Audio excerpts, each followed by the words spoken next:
Hey guys, I'm sorry I'm late. Sorry about the bad picture here. I'm doing the best I can with the situation I'm in, traveling across the state on campaign stops. Can someone give me a thumbs up and let me know if you can hear me?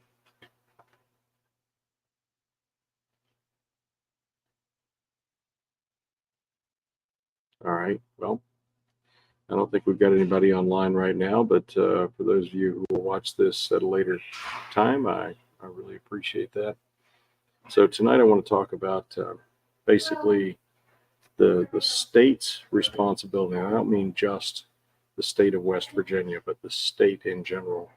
The uh, the state as an entity, its responsibility toward children whose parents have failed them or who have been unable to do their job as parents, whether because they died, they became ill, they were injured, they got involved in drugs, they whatever else, whatever their issues are. So, if I may, I'd like to ask whoever that is who just signed on to please let me know if you can hear me.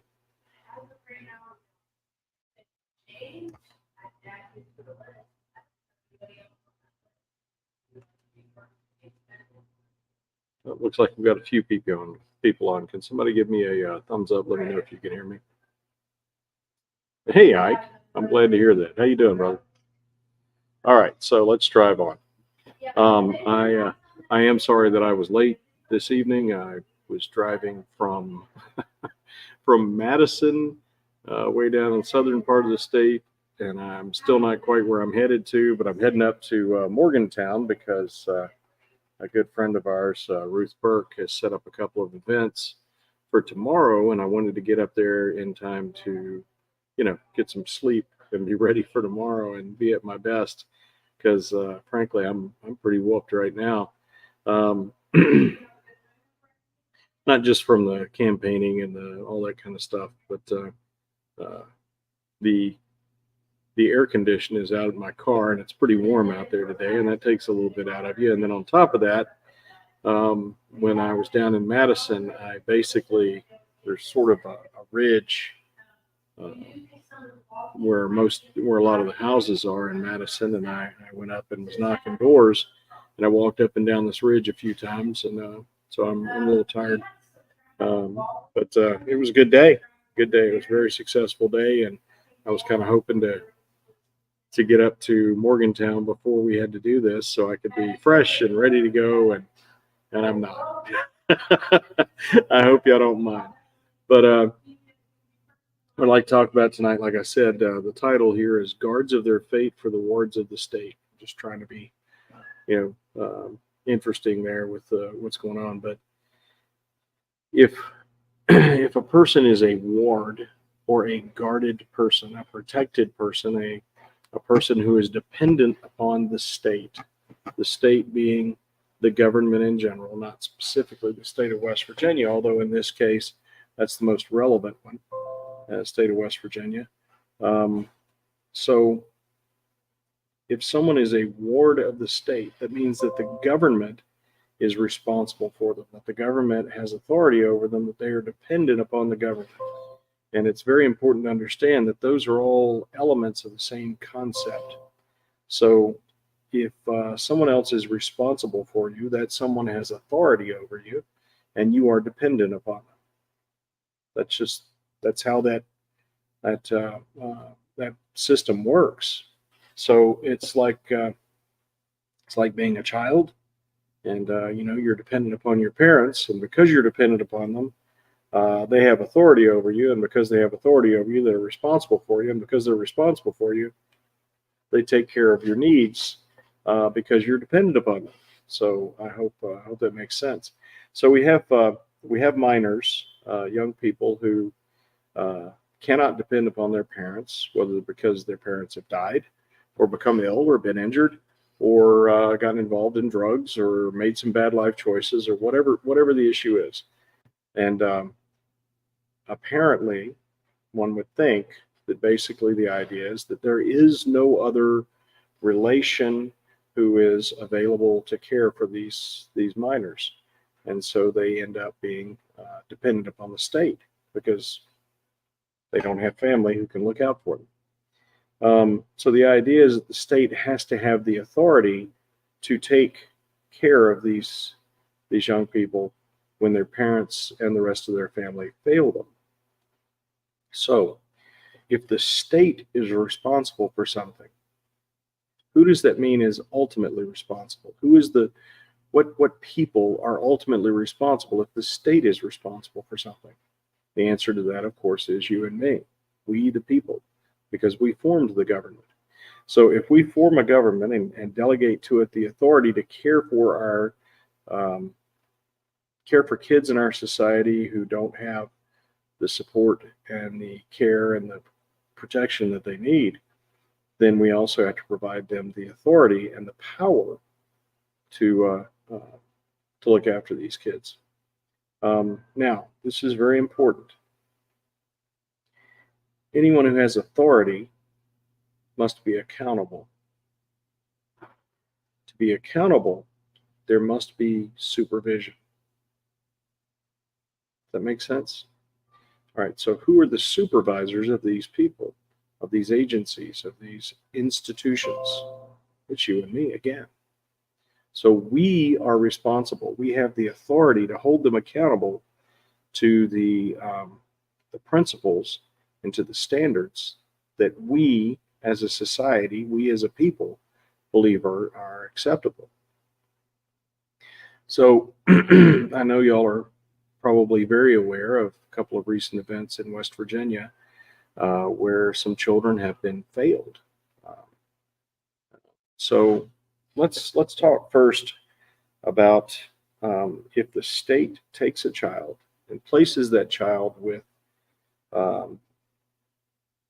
an adult or with a couple of adults who they have determined are trustworthy, and they are paying for the service, paying with your tax money for the service of caring for this child, which we as a society have decided needs to be cared for, right? And then those people fail to maintain accountability for that child, to look out for that child, and that child suffers injury or death. Who's accountable for that? Well, in the efficient case, the efficient cause of this is that they weren't paying attention. But the formal cause is that we, the people, did not hold them accountable to the duty that for which we had delegated to. Okay, because as we used to say in the Army, the only thing that gets done is that which is supervised or that which is inspected. So we have to inspect them. We have to hold them accountable. We have a couple of systems for doing that. One is through the courts, and apparently that system doesn't seem to be working. Okay, the system of using the courts to hold these people accountable, and these systems and these institutions accountable for caring for these people who can't care for themselves and who have been removed from the situations in which one would expect them to be cared for, but the state has determined, based on the authority and the standards the authority we've delegated to them and the standards we've laid out for them via our legislators, which is how our government works. They have determined that these children need to be cared for by someone who is more responsible than the parents from whom they've been taken. So when something terrible like that happens, of course, what results from that is a profound doubt that those responsibilities are being appropriately enacted, that they are executing the task that we've assigned to them and doing it well. And because there are children and other minors, kids, there are kids' lives at stake here, not just their lives, but they could be injured, they could be morally, emotionally, socially, mentally injured by the failure of the adults who are supposed to be looking out for them, whether it's their parents or the people in the government system. But see, the point is that they only reach the government system once we, the people, via our elected representatives, have delegated to this group of people the authority, the responsibility, and the standards to determine that this child is not being taken care of by his parents or by his grandparents, and he therefore needs to be taken care of by someone the government chooses for him, it then becomes the government's responsibility to ensure that that task is executed effectively and that that child is protected and cared for and that they don't suffer any more harm. First, do no harm. I realize that's a medical maxim, but it seems to me that it should apply basically in every situation. So let's talk about the second situation. Actually, chronologically it was the first, but logically the second, if you'll bear with me. So in this other situation, the child was returned to her parents, if I understand correctly, and then the parents were allowed to abuse the child until she died. Does that absolve the state of its responsibility? Well, my understanding is that the state was still involved in this case, that the state was still had an active case going. They still had engagement, but the problem is they dropped the ball. They didn't execute the task that was assigned to them as far as this child goes. Now, I want to be very clear about this. Give me just a second to kind of make this point. I understand that our system is overwhelmed. I do. I get it. I've seen it. All right. I understand that the individual caretakers we have in the system, whether they be social workers or whether they be the foster parents, whoever we have, that they are overwhelmed. I've got that. Okay. The point is, we haven't absolved the state of the responsibility.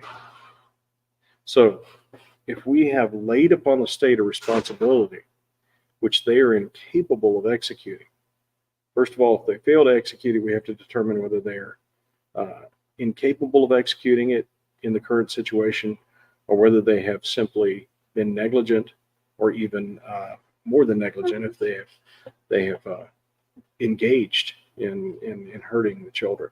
So once we go through this system, we start with the worst case scenario. Did someone within this system intentionally cause harm to this child? Okay, if we can determine that the answer to that is no, we need to move to the next one. Did someone within this system negligently cause damage to this child or harm to this child? If we can set that aside, then what we have to figure out is, how did we fail? Now, it seems to me that it's either intentional or it's negligent. And the reason it seems that way to me is because this is such an important issue, such an intense issue. Children, their safety, their lives, right? That it's impossible for it to be simply that there's a child that no one remembers. Okay? Now, I know that y'all probably get tired of hearing about me and my military and all that kind of stuff, but I want you to understand that in the Army, we hold people, or we used to, before we withdrew from Afghanistan and just left stuff over there. We used to have a very high standard for accountability for equipment, personnel, and materials. Very high standard. And people were held to account. And careers were ruined, and lives were damaged when the lives of the people who failed to do their jobs as they were required to do.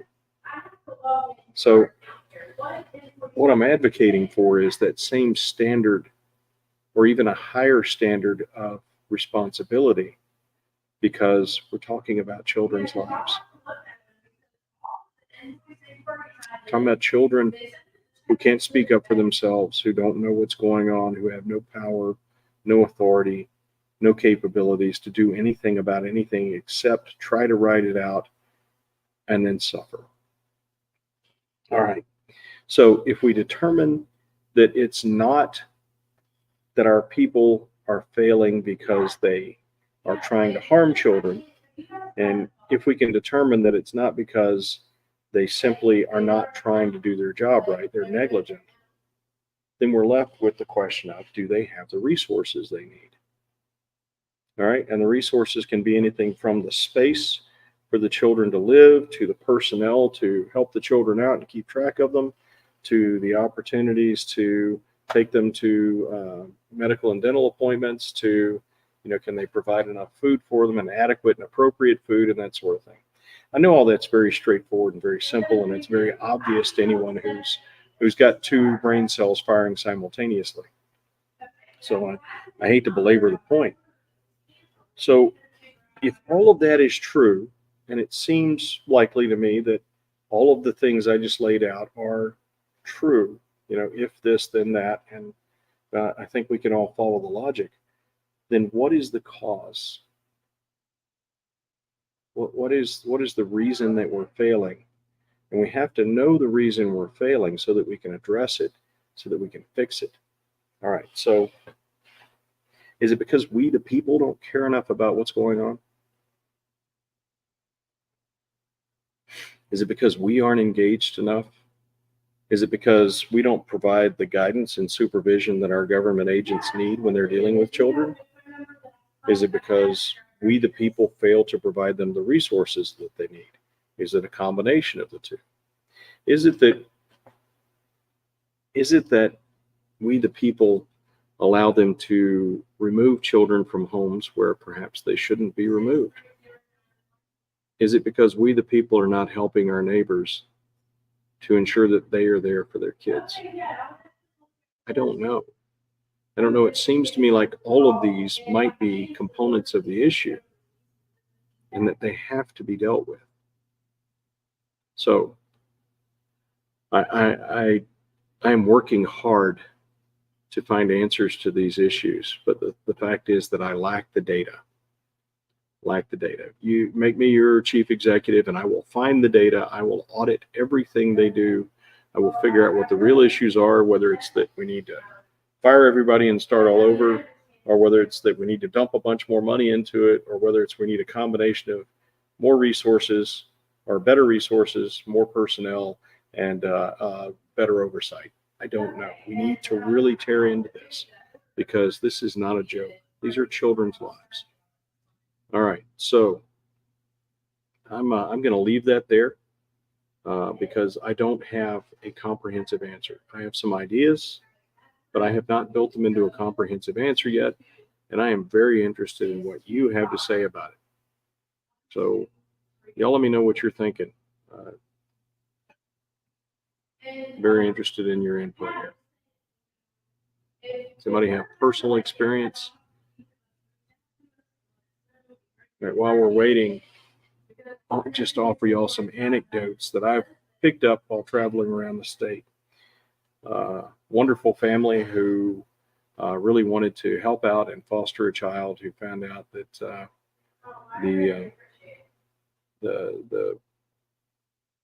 this is the information I have, that the social worker who was working with them was simply too busy to ever get around to completing their case files so that they could then be available to be foster parents.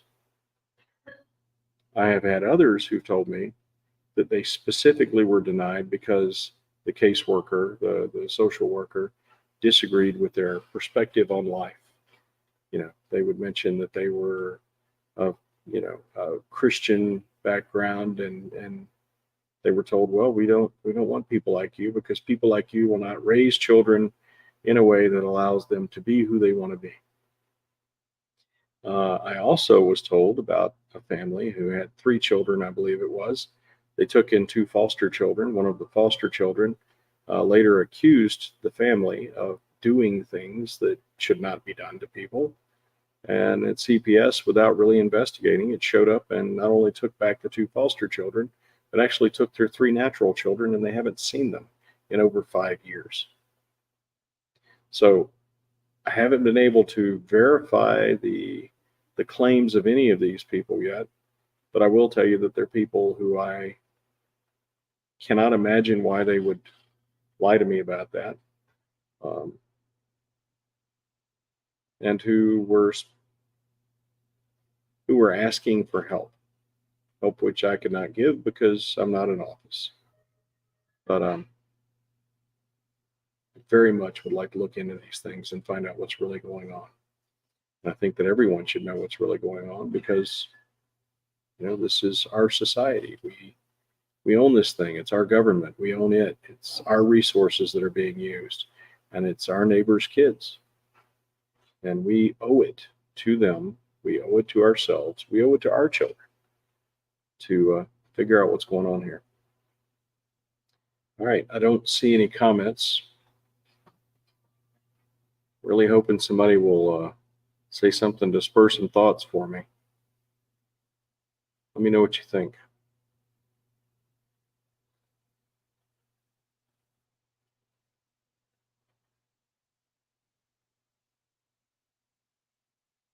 All right, we got 19 people here. And all right, what if I ask specific questions? Has anyone here ever applied to be a foster or adoptive parent? Is there anything you'd like to tell us about that, your experience? Has anyone? Oh, there we go, Sean. All right, put Sean up here so everybody can see. Accountability seems to be a huge issue. Failures in the private sector equals unemployment every time. Hold personnel as responsible as they do the parents, who they often drag through the mud for no reason other than a financial gain. All right. Well, Sean, I understand what you're saying about holding personnel as responsible as they do the parents. Let's get back to that in just a minute. But I would like to know what you're saying about them dragging. Are you saying that the personnel drag parents through the mud for no reason other than financial gain? And if so, where does the financial gain come from, and how do you suppose they come across it? They get this financial gain by dragging parents through the mud. Can you elucidate on that? All right, the legal process. What about the legal process? Do you have a specific example?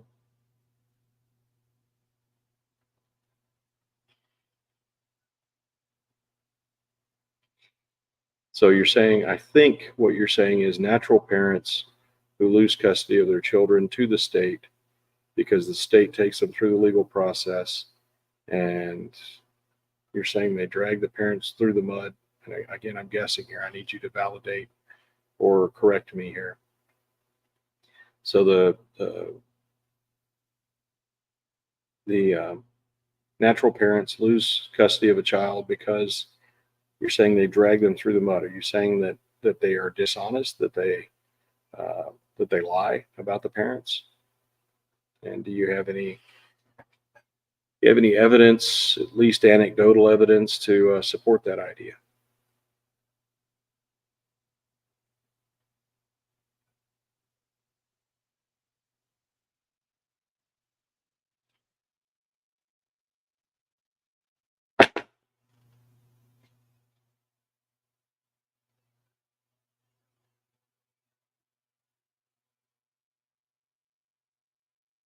All right, Sean, I don't know if you're trying to get your thoughts together or if you just don't want to respond, or I don't mean to be rude. I don't mean to dismiss what you're saying. I'm just trying to understand it better so that we can discuss it well. Let me tell you a little bit about my experience. A lot of you guys know that Julie and I adopted. Oh, here we go. Here's some more. All right. So I asked if you had any examples. Sean says several, but nothing specific. One issue I've heard rumors of: does the state reward employees for adopting out children? Okay. Are you saying, are you asking if the state rewards employees for actually completing an adoption that has already been determined that it needs to happen? In other words, uh, do they get rewarded for taking children away from parents and actually taking away the parental rights, terminating the parental rights so that they can adopt them out? Or are you saying once all that stuff has happened, do successful employees, employees who successfully find good families and get the kids adopted out, do they get rewarded? I'm just trying to understand where we're going here. Are you saying that they intentionally take children away from parents so they can then adopt them out for money.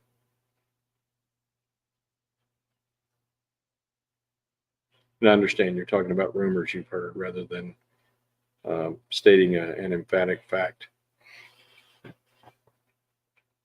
While Sean's working on that, I would like to give y'all a little idea of what my family went through. So it took us 12 years to adopt our children in Peru and bring them to the United States, bring them home to West Virginia.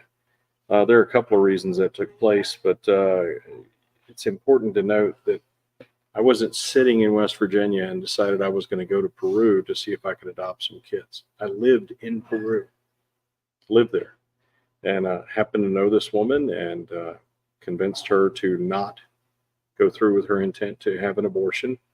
And then part of that process was I offered to care for her kids. Actually, I thought it was going to be one kid at first. And I said, well, I'll take care of your kid if you just don't have an abortion. And of course, she had twins. And some of you know the twins. They're a couple of the most amazing people I've ever met in my life. I wouldn't give either one of them up for anything. But we went through a 12-year process, 12 years of our lives, most of which we spent separated because these two governments, the U.S. and the Peruvian government, just would not get their stuff together, just wouldn't do it. So anyway, we finally got them to the United States, and then we had to go to the Berkeley County Family Court to have the adoption recognized in Berkeley County. So the situation is we have two federal governments, the Federal Republic of Peru and the United States government, who have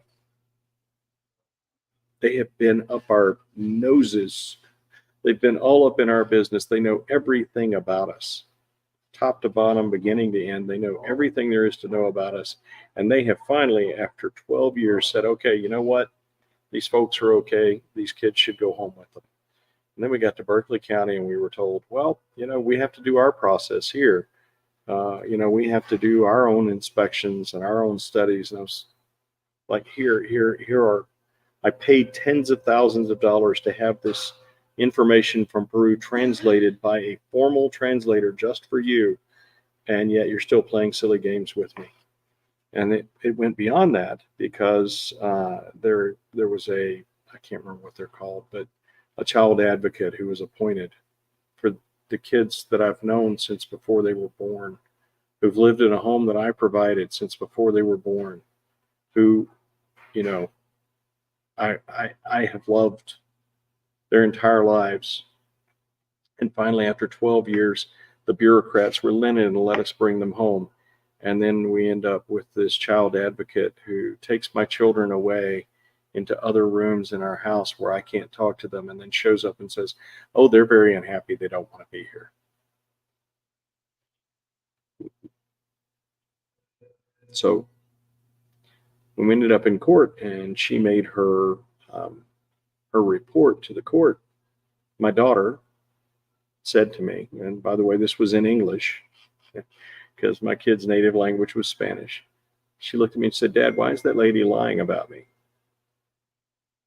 And I said, I couldn't tell you. I don't know what she gets out of lying about you.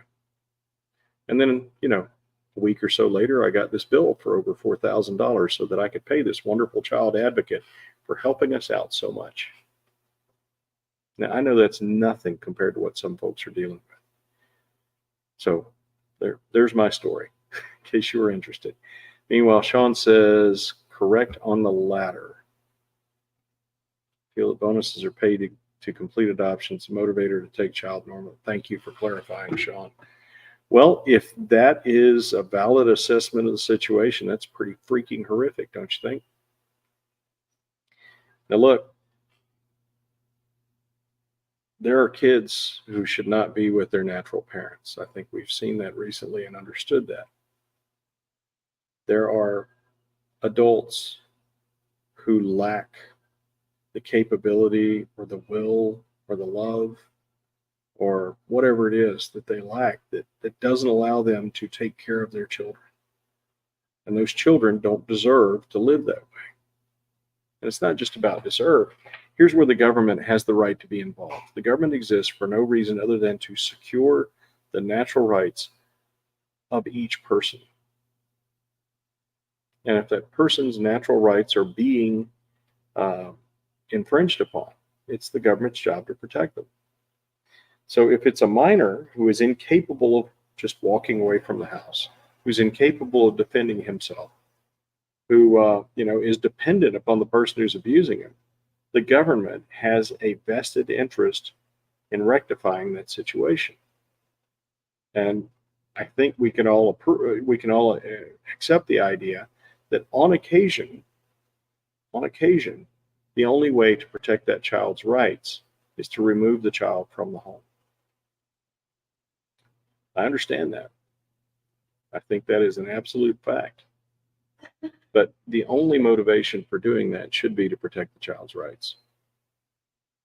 And it seems to me that what we need to do is to ensure that we have places where those kids can go. And if the information that I have from former prospective foster parents, that it's made difficult and dangerous for them, dangerous to the health of their family and to their natural children to engage in providing foster care, then we're not going to be able to accomplish our task. And the government is failing. So we really have to dig into this. And I will certainly tell you that if there are more children being taken from their parents, as Sean asserts here, being taken from their parents because someone is receiving some sort of a payout, that needs to be corrected post haste. And looks to me like criminal charges need to be preferred and prosecuted until the guilty parties are held accountable. So what else do we have here, guys? Anything else? Does anybody else have any comments they want to add to this? Any questions? All right. So